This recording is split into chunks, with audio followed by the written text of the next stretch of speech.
Vamos lá, meus caros, dando continuidade ao nosso estudo de Direito Penal, parte geral, arrependimento posterior, né?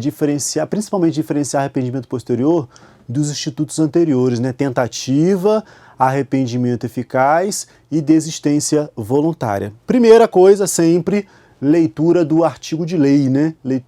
A própria lei, ela responde muita coisa. Algumas outras coisas são respondidas pela doutrina e pela jurisprudência. Perfeito? Na tela. Então vamos ao nosso artigo 16 do Código Penal. Os crimes cometidos sem violência ou grave ameaça à pessoa, reparado o dano ou restituída a coisa, nos crimes cometidos, ou seja, consumados, os crimes já praticados, já consumados, já cometidos, sem violência ou grave ameaça à pessoa, reparado o dano ou restituída a coisa, até o recebimento da denúncia ou da queixa, por ato voluntário do agente, a pena será reduzida de 1 a 2 terços. A pena será reduzida de 1 a 2 terços. Ok? Então, nosso artigo 16. Antes de aprofundamento, eu irei trazer graficamente a posição do arrependimento posterior, numa linha do tempo que mistura aqui o iter criminis com a posterior à consumação do delito. Então, vamos lá.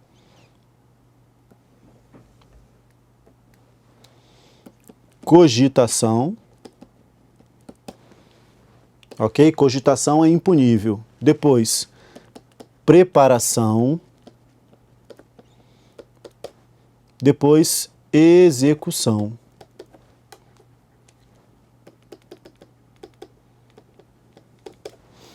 Então você aprendeu comigo que atos preparatórios não são puníveis, salvo o crime obstáculo ou antecipação da tutela penal. Salvo o crime obstáculo, ou chamado também de antecipação da tutela penal. Porte ilegal de armas, punição de atos preparatórios do terrorismo, petrecho de moeda falsa, tráfico de maquinário, associação para o tráfico, organização criminosa, e por aí vai. Diversos e diversos exemplos em que vai se punir o ato preparatório. A regra é a punição do ato executório. Iniciou a execução, 5 possibilidades são possíveis, né? Se é possibilidade, são possíveis. Então, iniciou a execução, temos 5 possibilidades. Ou o delito se consuma, ou ele será tentado, ou ele será crime impossível, ou será desistência voluntária, ou será arrependimento eficaz. Então, início de execução, término de execução e consumação. Tá aí um gráfico aí interessante para a sua prova, né? Para o seu mapa mental, para o seu caderno. Então, durante a execução, eu tenho aqui a tentativa imperfeita ou inacabada. A tentativa imperfeita ou inacabada, quando a execução é interrompida por uma circunstância alheia à vontade do agente, ou é possível também a desistência voluntária, quando é o próprio agente que desiste de prosseguir na execução. Quando é o próprio agente que desiste de prosseguir na execução do delito. Ok? Após a execução, eu tenho a tentativa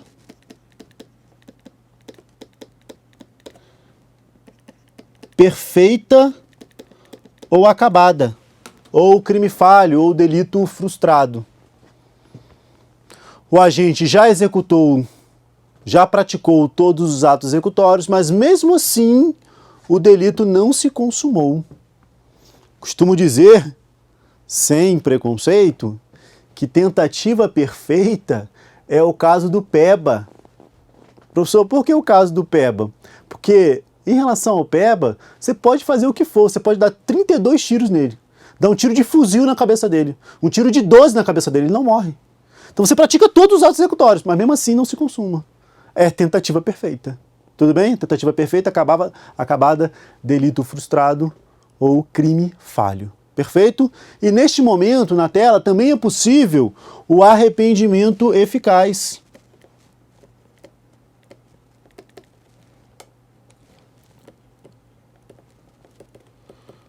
o arrependimento eficaz ou resipicência. Ou resipicência. Perfeito? Arrependimento eficaz ou resipicência. Quando a gente impede a consumação do delito. Show de bola. E olha só, como você já aprendeu comigo, e agora eu estou revivendo isso com você,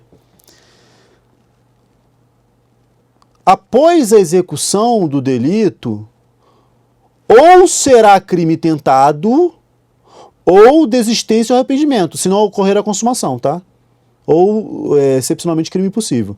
Vamos esquecer aqui consumação e crime possível, tá? Vamos esquecer a consumação e crime possível. Se não for consumação ou crime possível, ou será tentativa, ou a gente responde pela tentativa, ou será desistência voluntária e arrependimento eficaz. Ou seja, a desistência e o arrependimento exclui a tentativa. A desistência e o arrependimento exclui a tentativa. Ou seja, o agente não responde por esse crime aqui, ó. Ele não responde. Em caso de desistência ou arrependimento, ele não responde por esse crime. Por isso, é como se ele voltasse lá para trás, antes de execução. Por isso chamado de ponte de ouro. Ok? Por isso é chamada de ponte de ouro. Que ele não responde por aquele crime ali que ele iniciou a execução. Responde por atos já praticados, eu sei. Outro delito, eu sei. Diferentemente do dolo dele. Esse outro delito tem que ser diferente do dolo.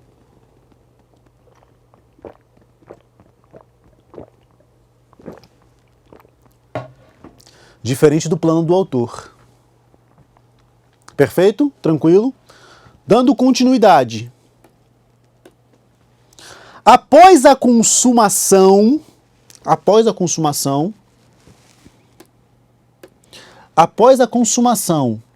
até o recebimento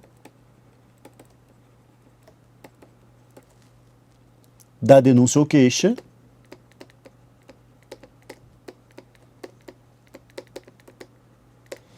é possível o instituto do arrependimento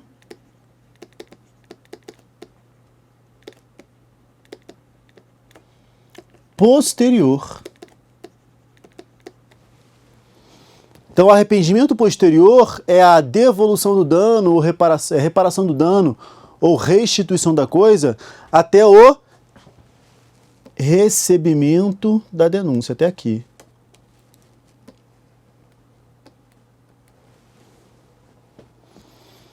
E qual que é a natureza jurídica do arrependimento posterior? Perceba. Qual é a natureza jurídica da desistência voluntária e do arrependimento eficaz? A natureza jurídica deles é causa de atipicidade. Qual é a natureza jurídica da tentativa? A tentativa, para o direito, ela é uma causa de diminuição de pena. Diminuição de 1/3 a 2/3. Diminuição de 1/3 a 2/3. Tudo bem? Tranquilo? Qual é a natureza jurídica do arrependimento posterior? A mesma natureza jurídica da tentativa. A natureza jurídica do arrependimento posterior é redução de pena. De 1/3 a 2/3. De 1/3 a 2/3. Perceba? Olha que detalhe interessante. Venha comigo na tela da verdade. Aqui na Câmara da Verdade você vai perceber o seguinte, que o arrependimento posterior, ele tem a mesma quantidade de diminuição de pena como a tentativa. Ou seja, em caso de arrependimento posterior, o agente responderá como se tentado fosse. Em casos de arrependimento posterior, o agente responde pelo delito como se tentado fosse. Como se fosse uma tentativa, porque o quantum de diminuição de pena é o mesmo. Tudo bem? Na tela para eu demonstrar isso para você e te dizer que é esse o motivo. Então, no arrependimento posterior é a diminuição de pena de 1/3, tá aqui, ó, 1/3 a 2/3. Ele responde como se fosse tentativa. É esse o motivo que eu chamo isso de ponte de prata. É uma ponte. Mesmo que ele já tenha consumado, eu volto no tempo para ele, sanção premial, tá? Um prêmio para ele. Ele vai responder como se tentado fosse. Desistência voluntária, arrependimento eficaz e arrependimento posterior são exemplos de sanção premial. É um prêmio para a mudança de dolo do agente. Ele será premiado. Voltar no tempo, né? Ponte de ouro e ponte de prata.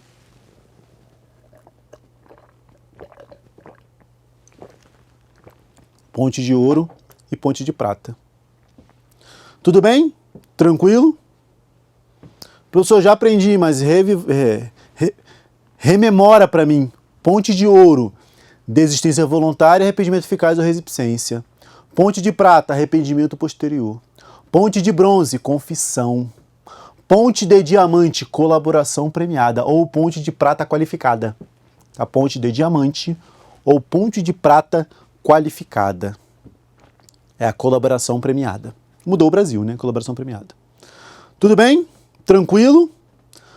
Então, representação gráfica do arrependimento posterior.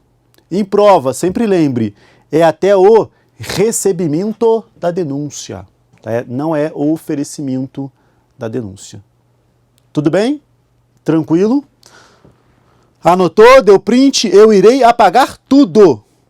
Tá? Eu irei apagar tudo. Vou fazer o seguinte, vou apagar, vou deixar isso aqui no material.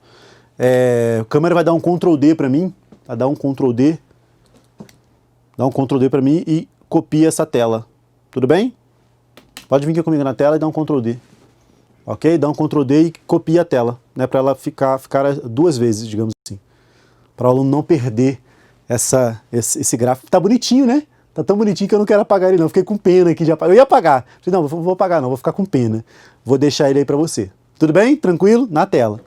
Então tá aí o nosso gráfico de crime obstáculo, desistência voluntária, arrependimento eficaz, arrependimento posterior, tentativa imperfeita, tentativa perfeita, ponte de ouro, ponte de prata. Show de bola. Como eu não apaguei, vou repetir aqui Deixa eu voltar nesse aqui. Aí aqui tá duas vezes, né?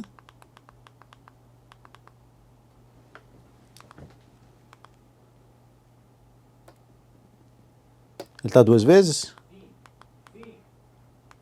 Eu posso apagar uma delas? Apaga uma para mim. A segunda. Apaga a segunda, deixa só na primeira. Tudo bem? Isso, apaga a segunda e deixa só na primeira. Não, apaga só o gráfico. Isso, apaga só o gráfico no segundo. Show de bola. Vou apagar tudo. Pronto, pode colocar na tela. Show de bola. Então, para não perder o gráfico aí, tá? Não perdemos. Qual é a natureza jurídica do arrependimento posterior? É uma causa objetiva de redução de pena. É uma causa objetiva de redução de pena. A pena será reduzida de 1/3 a 2/3. E aí uma perguntinha de prova é a seguinte. Se o agente preenche os requisitos de arrependimento posterior, preencheu os requisitos, essa causa de redução objetiva de pena, ela é obrigatória? O juiz é obrigado a reduzir? Sim. Cuidado, ele é. Então essa causa objetiva, preenchendo o agente os requisitos, o juiz é obrigado a reduzir a pena. Quais são os requisitos? Crime sem violência, grave ameaça, reparação do dano, até o recebimento da denúncia por ato voluntário do agente. Então, preenchendo os requisitos, o juiz é obrigado a reduzir a pena. Tudo bem? Segundo ponto interessante aqui. É uma causa objetiva de redução de pena, em que, se o agente cumpre os requisitos, o juiz é obrigado a reduzir. E dentre esses requisitos, não há não há aqui a subjetividade da vítima. Professor, melhora isso aí para mim. O requisito é para o agente. É ele que tem que reparar o dano. Mesmo que a vítima não aceite. Mesmo que a vítima não queira. A aceitação ou não da vítima não é um requisito para o arrependimento posterior. Se ele repara o dano, mesmo que a vítima não aceite, isso é dispensável para aplicar arrependimento posterior. Porque eu não olho para a vítima, eu olho para o agente. Reparou, arrependeu? Ok, arrependi, reparei. Beleza, tem redução de pena. Ah, mas a vítima não quer aceitar, a vítima não aceitou. Não tem problema, eu estou olhando para você. Olha, o olhar é voltado para o agente. Eu olho o arrependimento dele. Então, é dispensável a aceitação da reparação do dano pela vítima para aplicação do arrependimento posterior. É dispensável a aceitação da reparação do dano pela vítima. Tudo bem? Porque eu olho para o agente. Além de ser dispensável a aceitação pela vítima, o juiz, ao verificar os requisitos, é obrigado a aplicar. O juiz, por isso, causa objetiva de redução de pena. Não é causa subjetiva, é causa objetiva de redução de pena. O juiz, verificando os requisitos, é obrigado a aplicar. A vítima não precisa aceitar. Eu só olho para o agente. Tudo bem? Detalhes interessantíssimos de prova, tá? Detalhes interessantíssimos de prova. Tudo bem? Agora sim, na tela, vamos adiante. Aprendeu duas coisas. O juiz é obrigado a aplicar se preenchidos os requisitos e a vítima não precisa aceitar para que tenhamos o arrependimento posterior. A vítima não precisa aceitar para que tenhamos o arrependimento posterior. Show de bola. Vamos adiante agora. Requisitos para o arrependimento posterior. São 4 os requisitos para reconhecimento desta causa de redução de pena. Preenchidos os requisitos, o juiz é obrigado a aceitar. E eu não tenho como requisito a aceitação pela vítima.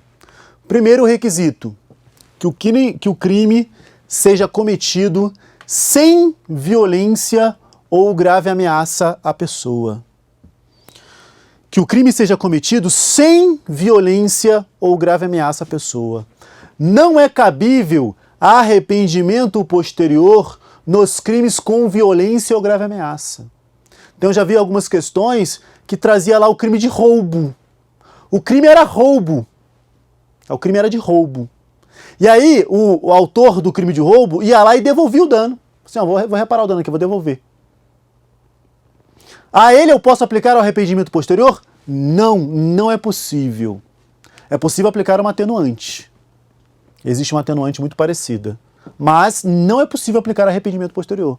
Porque o arrependimento posterior somente é possível nos crimes sem violência ou grave ameaça à pessoa. Ok? Tranquilo?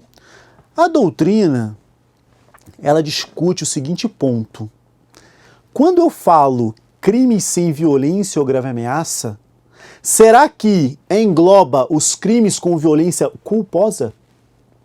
Se o agente pratica um crime com violência culposa, tem violência, mas foi praticado de forma culposa, não estava no dolo dele.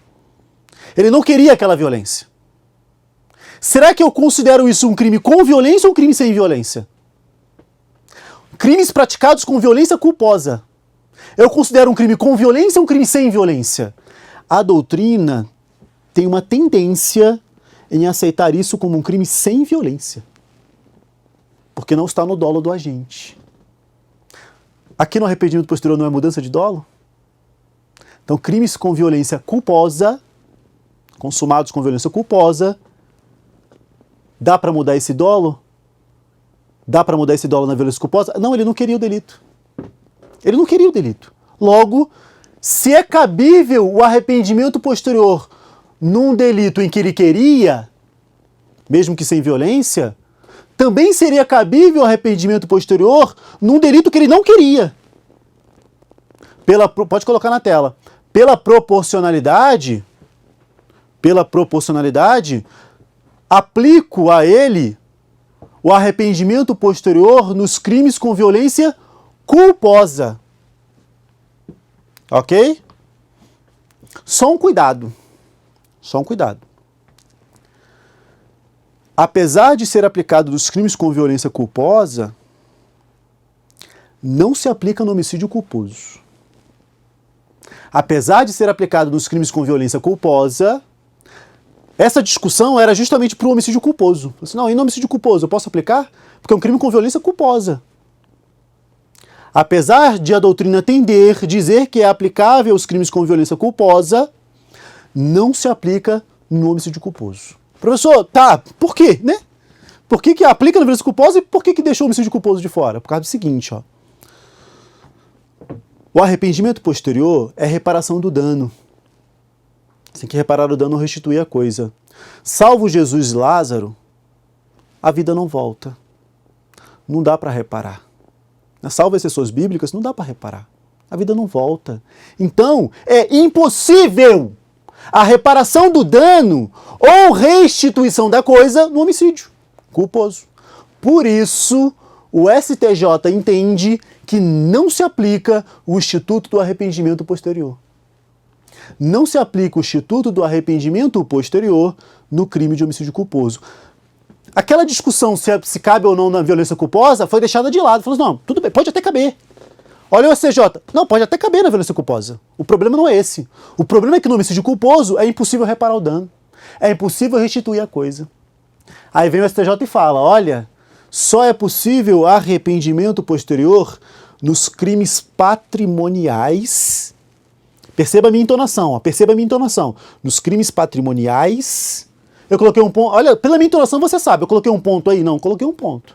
Se eu falasse assim, olha, só é possível arrependimento posterior nos crimes patrimoniais, você percebeu um ponto. Não, não tem ponto, porque existe algo a mais. Somente é possível arrependimento posterior nos crimes patrimoniais e com efeitos patrimoniais. Perceba a entonação. Se cair na sua prova a seguinte frase, somente é possível arrependimento posterior nos crimes patrimoniais, ponto, tá errado. Perceba a entonação, tá errado. Não é só nos patrimoniais, é patrimoniais e com efeitos patrimoniais. Falarei do peculato. Por exemplo, é cabível no peculato doloso, é um crime contra a administração pública, com efeitos patrimoniais. É cabível o arrependimento posterior no crime de peculato doloso. Tá? No peculato doloso, culposo não. Tudo bem? Tranquilo? Na tela. Muito bem, muito bem. Estamos evoluindo muito bem aqui nos institutos, nos detalhes, nos requisitos. Então, primeiro requisito dos 4. Crime sem violência ou grave ameaça à pessoa.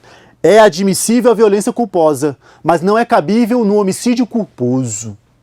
É admissível a violência culposa, mas não é cabível. Professor, lesão culposa, seria até possível. Seria até possível, mas não é cabível no homicídio culposo.